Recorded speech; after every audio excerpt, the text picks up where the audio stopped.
নমস্কার। বিবাহ বিচ্ছেদ বা ডিভোর্স আজকের দিনে একটা বড় সমস্যা হয়ে দাঁড়িয়েছে। এই বিবাহ বিচ্ছেদের ঘটনা অথবা স্বামী স্ত্রীর সম্পর্কচ্ছেদের ঘটনা কোনো বিরল ঘটনা নয়। আইনি পদ্ধতিতে সম্পন্ন বিবাহ বিচ্ছেদ ছাড়াও স্বামী ও স্ত্রীর পৃথক বসবাস, এমনকি একই বাড়িতে পৃথক ও সম্পর্কহীন হয়ে বসবাস করাও বর্তমানকালে ঘটছে। অনেকে এরূপ পরিস্থিতিতে জ্যোতিষী পরামর্শ নিতে আসেন। আমার কাছেই একদিনে যদি 5 জন আসেন, তার মধ্যে 1 জন থেকে 2 জন এই দাম্পত্য অশান্তি বা বিবাহ বিচ্ছেদের মামলা হয়েছে এই রকম সমস্যা নিয়ে আসেন। ধ্রুপদী জ্যোতিষে বা আমাদের প্রাচীন বৈদিক জ্যোতিষে এই বিবাহ বিচ্ছেদ সম্বন্ধে খুব বিশাল কিছু লেখা নেই, কারণ আমাদের সনাতন ধর্মে বিবাহের মাধ্যমে আমৃত্যু জীবনসঙ্গী বা জীবনসঙ্গিনী হিসেবে স্বামী স্ত্রীকে সামাজিক ও ধর্মীয় স্বীকৃতি দেয়া হয়। সেই কারণে প্রাচীন গ্রন্থে বিবাহ বিচ্ছেদ হবে বা এই ধরনের কোনো যোগ খুব বিশেষ বা খুব বেশি আলোচনা করা নেই। তবে প্রাচীন মান্য জ্যোতিষ গ্রন্থগুলোতে নারীর স্বামী পরিত্যক্ত হওয়ার অনেক রকম যোগ লিখিত আছে। তার মধ্যে থেকেই নির্বাচিত কিছু যোগ আমি আজকে আলোচনা করছি। আলোচনা শুরু করার আগে আপনাদের বলতে চাই, যারা আপনারা আমার এই চ্যানেলে নতুন তারা চ্যানেলটি সাবস্ক্রাইব করবেন, আর লাইক বাটনে প্রেস করবেন, আর শেয়ার করে দেবেন ভিডিওটা, যাতে ভিডিওটা অনেকের কাছে পৌঁছতে পারে।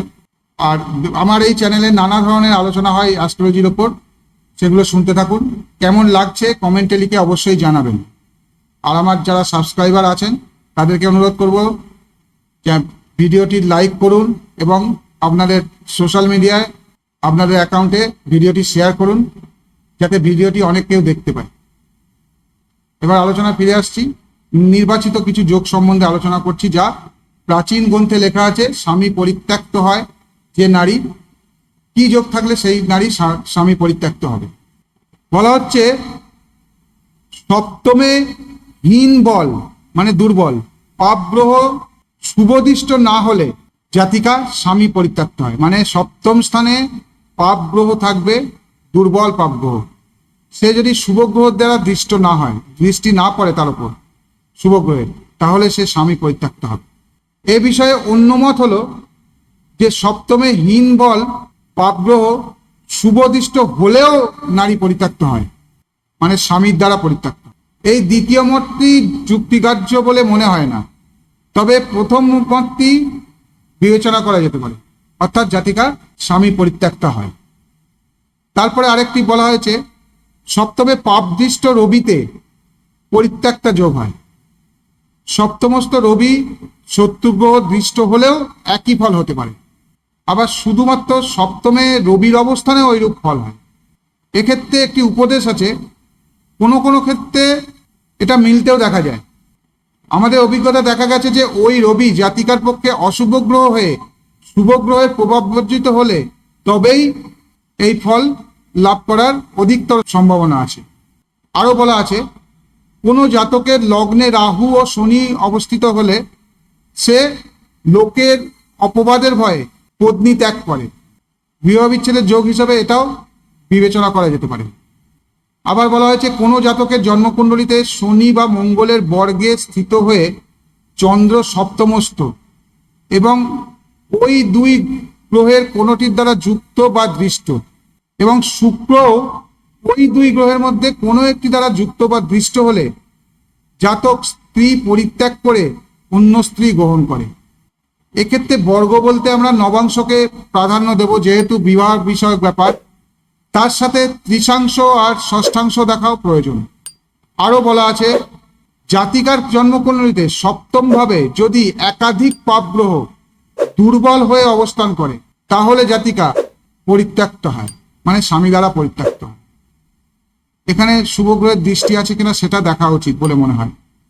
আচ্ছা, জাতিকা পরিত্যাগ করে অন্য পুরুষে আসক্ত হয়, এরূপ একটি যোগ স্ত্রী জাতিকার পুংসলী বা ব্যভিচারিণী শীর্ষক আলোচনায় উল্লেখ করা হয়েছে।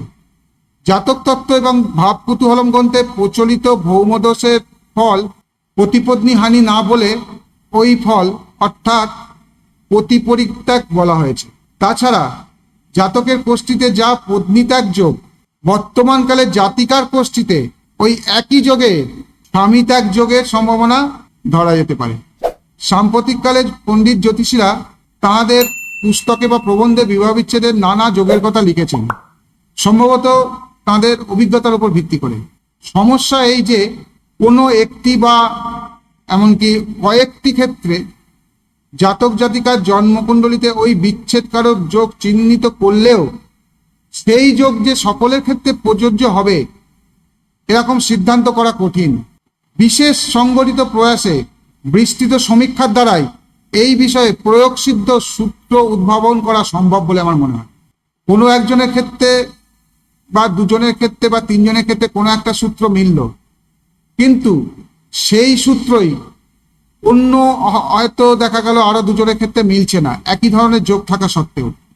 কারণ একটাই, আমার যেটা মনে হয়, এক্ষেত্রে যোগটা শুধু রাশিচক্রের বা জন্মকুণ্ডলীর গ্রহযোগের কথা বলা হয়েছে। যোগগুলো আমি বলবো আপনাদের, কিন্তু এর যে বর্গবিচারের কথা বলা হয় সেই কয়েকটা নির্বাচিত সূত্র আমি আলোচনা করছি। 1 নম্বর, সপ্তমপতি ষষ্ঠে এবং পাপ পীড়িত। 2 নম্বর, পাপদৃষ্ট বা যুক্ত হয়ে শুক্র বা সপ্তমপতি ষষ্ঠপতির সঙ্গে যুক্ত। 3 নম্বর, লগ্নে রাহু ও সপ্তমপতি দ্বাদশে, অথবা সপ্তমে রাহু ও দ্বাদশপতির সংযোগ। 4 নম্বর, সপ্তমভাবে তুলায় বৃহস্পতি। এই যোগটার কি যুক্তি বোঝা গেল না। লগ্নপতি ও সপ্তমপতি পরস্পর ষষ্ঠাষ্টম বা দ্বিদ্বাদশ অবস্থানে অবস্থান করলে। আবার বলা হয়েছে রবি ও মঙ্গল দ্বিতীয়, সপ্তম বা অষ্টম ঘরে থাকলে। চতুর্থ ভাব পাপ পীড়িত, চতুর্থপতি ষষ্ঠাষ্টম দ্বাদশে অবস্থিত, অথবা চতুর্থভাবে শনি, রবি, রাহু বা দ্বাদশপতির অবস্থান, এবং সপ্তম ভাব সপ্তমপতি ও শুক্র যে কোনো ভাবে অবস্থান করে রবি, রাহু বা শনি দ্বারা প্রভাবিত, মানে যুক্ত বা দৃষ্ট। আর একটা যোগ, মিথুন রাশিতে বা মিথুন নবাংশে শুক্র জাতিকার ক্ষেত্রে, বিশেষত জাতিকার জন্ম মঙ্গল, বুধ বা শনির নবাংশে যদি হয়। এখানে শুধুমাত্র মিথুন রাশির নবাংশে শুক্রের অবস্থানে এই যোগ কার্যকর হবে কিনা সে বিষয়ে আমাদের যথেষ্ট সন্দেহ আছে। আরেকটা যোগে বলা হয়েছে সিংহে সপ্তমে শুক্র, মানে কুম্ভ লগ্ন হতে হবে তবেই সিংহ রাশিটা সপ্তম স্থান পড়বে। সিংহে সপ্তমে শুক্র, শুধুমাত্র এই এক অবস্থানে বিবাহ বিচ্ছেদ অনিবার্য বলে আমাদের মনে হয়, একটা গ্রহের অবস্থানের জন্য। আরো বলা আছে সপ্তমে শুক্র ও সপ্তমপতি দ্বাদশে পাপ পীড়িত হয়ে অবস্থান করলে।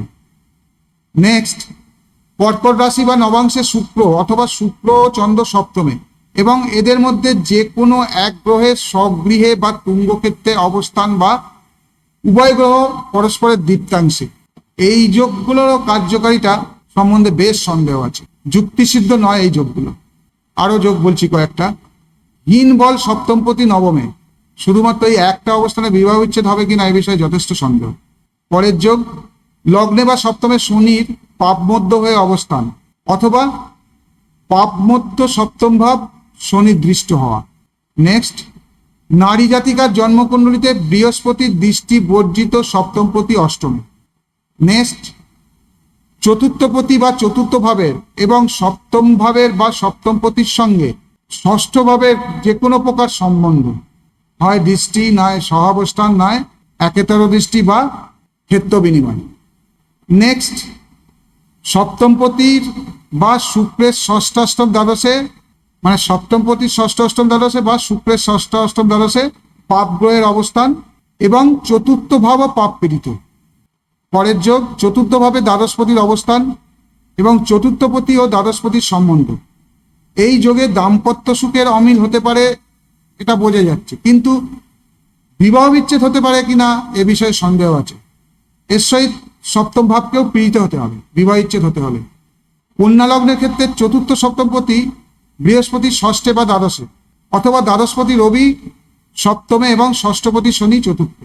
পরের যোগ, সপ্তমপতি ও দ্বাদশপতি সপ্তমে বা দ্বাদশে একত্রে অবস্থান বা উভয় স্থান বিনিময়। নেক্সট, সপ্তমপতি ও দ্বাদশপতি পঞ্চমে বা দশমে এবং রাহু বা কেতুর সম্বন্ধে। পরের যোগ হলো মঙ্গল বা শনির রাশিতে লগ্ন অথবা লগ্নে শুক্র, এবং উভয় ক্ষেত্রেই সপ্তম ভাব রাহু, শনি বা রবির দ্বারা পীড়িত। এরপরের যোগ, সপ্তম স্থানে রবি, চন্দ্র ও শুক্রের সহযোগ, এবং ওই গ্রহ তিনটি রাহু ও শনির দ্বারা পীড়িত। আরও একটা যোগ বলছি, লগ্নস্থ রাহু, শনি বা শুক্রের সম্বন্ধে। এই যোগের কার্যকারিতা সম্বন্ধে নিঃসন্দেহ হওয়া যায় না। এরকম আমি অনেকের দেখেছি, আমার জানাশোনার মধ্যেই আছে, লগ্নে রাহু আছে, শুক্র আর শনির সঙ্গে সম্বন্ধ করেছে, কোনো কিছু অসুবিধা হয়নি, বিবাহ ইচ্ছে তো দূরের কথা। আচ্ছা, আর একটা যোগ বলি, লগ্নে বা সপ্তমে শনি বা রাহুর অবস্থান এবং চতুর্থ ভাব পাপ পীড়িত। এই যোগটাও আমি দেখেছি, লগ্নে রাহু আছে, লগ্নে বা সপ্তমে শনি বা রাহু বলেছে, আমি দেখেছি লগ্নে রাহু আছে, সপ্তমে শনি আছে, চতুর্থে মঙ্গল আছে, কোনো অসুবিধা হয়নি, দাম্পত্য জীবন অনেক দিনের হয়ে গেছে, কোনো অসুবিধা হয়নি। এই যোগগুলো বাস্তবে কতদূর মেলে তা পরীক্ষা সাপেক্ষ। পত্নীহানি বা বৈধব্য যোগগুলিও অনেক ক্ষেত্রে বিবাহ বিচ্ছেদ ঘটিয়ে থাকে, এরকমই আমাদের অভিজ্ঞতা।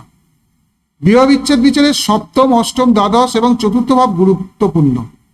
এই ভাবগুলির অধিকাংশ পাপ পীড়িত ও শুভ প্রভাব বর্জিত হলে বিবাহ বিচ্ছেদের সম্ভাবনা হয়।